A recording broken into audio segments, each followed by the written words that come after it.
जिस दिन रविवार की प्रदोष पड़े उस दिन एक लाल वस्त्र में पीली सरसों रखकर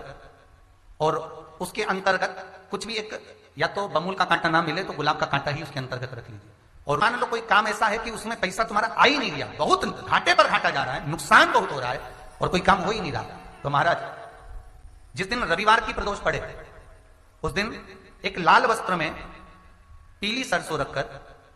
और उसके अंतर्गत कुछ भी एक या तो बमूल का कांटा ना मिले तो गुलाब का कांटा ही उसके अंतर्गत रख लीजिए और उसको शिव मंदिर का स्मरण कराकर शंकर भगवान का नाम लेकर रू रू भैरव, कौन सा भैरव है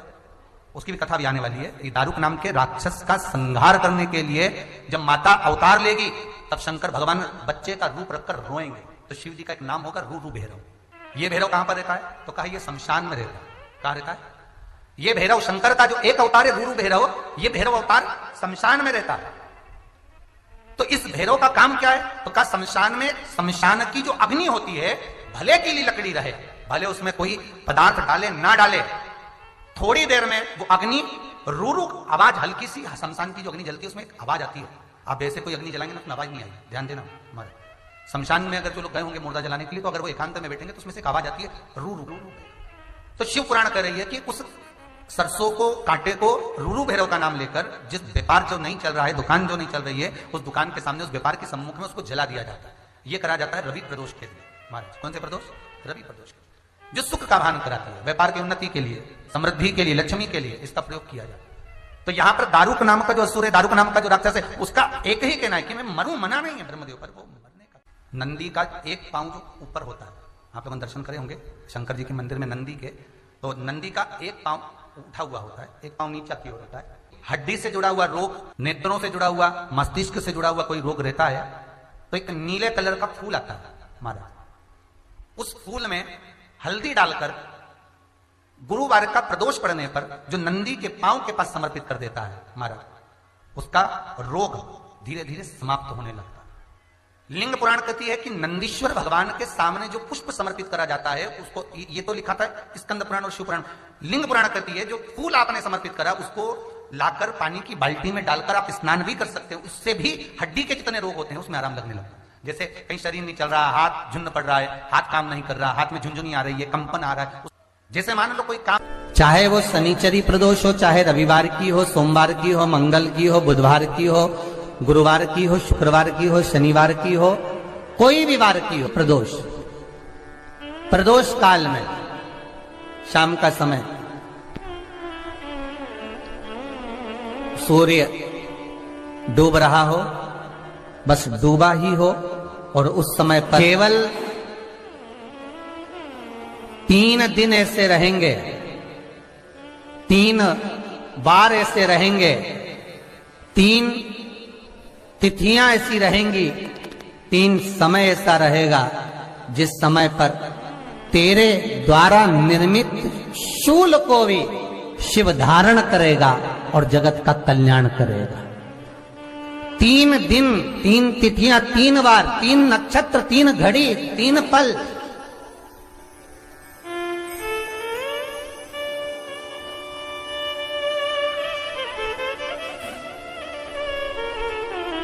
जिसमें बाबा शूल भी धारण करते हैं, और शूल अकेले धारण नहीं करते महाराज, जो धतूरा होता है ना, दर्शन करें धतूरे के, कांटे कांटे सा होता है धतूरा, तो वो धतूरे के साथ में बाबा शूल धारण करते हैं, बेलपत्री के शूल को। ये बहुत बहुत आनंदमय कथा है महाराज जी, जिसके जीवन में हमेशा कांटे ही मिले हैं। बेटी बड़ी हुई तो घर में मायके में दुख देखा, और मायके से गई ससुराल में तो ससुराल में दुख देखा, ससुराल में भी दुख देखने के बाद में भी पति को बहुत कुछ काम खुलवाया, बहुत धंधे खुलवाए, नौकरी लगवाई, पर वो पति बार बार छोड़ कर आ गया, बार बार तकलीफ भोग रहा है, बार बार कष्ट भोग रहा है। फिर थोड़े दिन काम करता है, थोड़े दिन छूट जाता है, फिर व्यापार में बढ़ता है, फिर छूट जाता है, फिर कोई दुकान खुलवाई, थोड़े दिन अच्छी चली, फिर वापस वहीं घर पर आकर बैठ गया, अर्थात उसके जीवन में वो शूलता चल रही है। तो बाबा देवाधिदेव महादेव कहते हैं ये 3 घड़ी, 3 पल, 3 नक्षत्र, 3 समय, 3 दिन में जो शूल मुझे समर्पित करता है उसके जीवन से मैं शूल हटा देता हूं। वो 3 दिन लिखे स्कंद पुराण।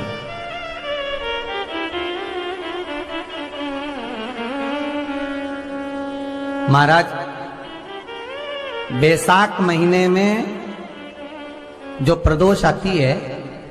बैसाख के महीने में बहुत ध्यान से सुनना भाई, जो अपनी जिंदगी से बहुत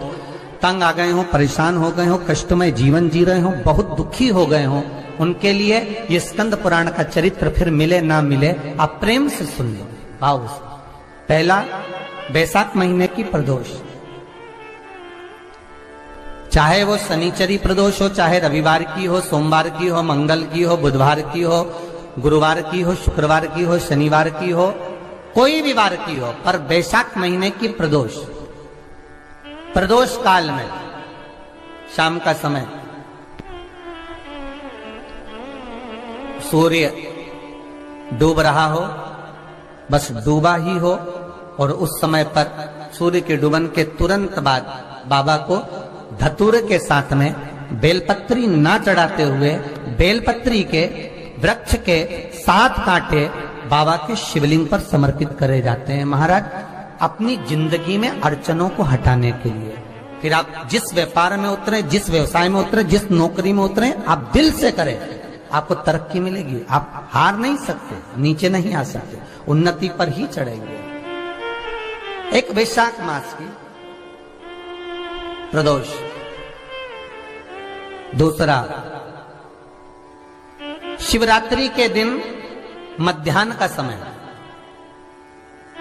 महाराज, जो बड़ी शिवरात्रि होती है माघ की, बड़ी शिवरात्रि के अंतर्गत मध्याह्न का समय, दोपहर के ठीक 12 बजे, चाहे फिर वो कोई भी दिन हो महाराज, शिवरात्रि जिस दिन पड़ रही हो,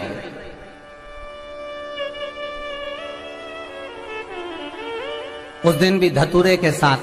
बाबा को 7 कांटे बेलपत्री के वृक्ष के समर्पित होते हैं महाराज। इसमें आप ये वाले जो कांटे हैं, जो शिवरात्रि के दोपहर 12 बजे वाले हैं, अगर कोई मदिरा पीने वाला हो, व्यसन में डूबने वाला हो, कोई जुआ खेलने वाला हो, कोई गलत वैश्यावृत्ति करने वाला, या अपने मार्ग से विचलित कोई व्यक्ति है, उसके लिए भी ये कांटे बहुत काम आते हैं महाराज। दूसरा, पार्वती, तेरे द्वारा तेरे नयन अश्रु से जो प्रगटा हुआ बेल का वृक्ष है, द्वितीय शूल मैं वहां धारण करता हूं, तृतीय शूल, तीसरा शूल जो वर्णन करा गया महाराज, भगवान श्रावण के महीने में, श्रावण के महीने में जो भी दूसरा सोमवार पड़े, जो भी पड़े, श्रावण के महीने का दूसरा सोमवार, आप सबको पहले भी श्रावण के महीने में जो कथा कही उसका व्याख्यान वर्णन करा कि श्रावण का महीने का महत्व क्या है, वो भी आपको ऑनलाइन कथा में आप लोग सुन चुके हैं, लाइव कथा में श्रावण का पूरा महत्व बताया था कि श्रावण के महीने में शंकर भगवान को पूरा लेखा जोखा का भार प्रदान किया गया था। दूसरा सोमवार, श्रावण के महीने का जो दूसरा सोमवार होता है, उस दूसरे सोमवार में रात्रि के समय पर, अर्थात शास्त्र अब घड़ी और पल का स्मरण करेंगे तो रात्रि के बजेंगे 10 से 12 बजे महाराज, 10 से 12 के बीच में धतूरे के साथ बाबा को शूल समर्पित होता है महाराज। ये भी हमारी बाधाओं को, हमारी तकलीफों को,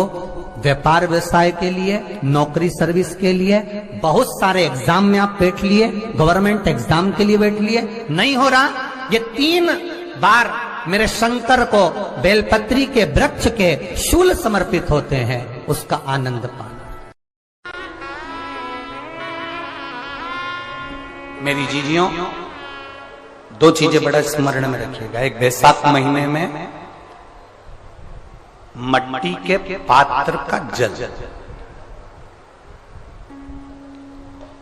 अभी अभी क्या चल रहा है, फागुन, अभी क्या चल रहा है, फागुन। जब बैसाख का महीना आए ना,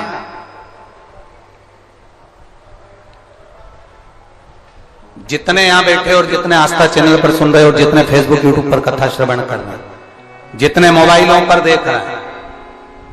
प्रयास करना, बैसाख के महीने में मिट्टी के पात्र में जो रात्रि भर जल रखा हो, मिट्टी के पात्र में, अगर आपके पास में घड़ा हो, हंडा हो, नी हो, तो दिया हो, दीपक हो, कुल्लड़ हो, कोई भी तुम्हारे पास में जो मिट्टी का पात्र उसमें जल भरना, वो जल बैसाख के महीने की किसी भी सोमवार के दिन, किसी भी सोमवार के दिन, बैसाख महीने या किसी प्रदोष के दिन या बैसाख महीने के शिवरात्रि के दिन, वो मिट्टी के पात्र का जल अपने घर के प्रत्येक व्यक्ति का स्पर्श कराकर उस मिट्टी के पात्र के जल को तांबे के पात्र में डाल लीजिए और घर के प्रत्येक व्यक्ति का स्पर्श करा लीजिए और शंकर भगवान पर कुंदकेश्वर महादेव के नाम से समर्पित करिए। कुंदकेश्वर महादेव। कभी जीवन में पीछे पलट कर देखने की जरूरत नहीं पड़ेगी, आप उन्नति की सीढ़ी की ओर बढ़ते चले जाओगे। बैसाख महीने में मिट्टी के पात्र का जल भगवान शंकर को समर्पित होना चाहिए, उसका सुख हमारे जीवन को एक आनंद फल प्रदान। जैसे कहते हैं ना, कोई अच्छा मिले ना मिले, धन मिलने से कोई भाग्यशाली नहीं होता।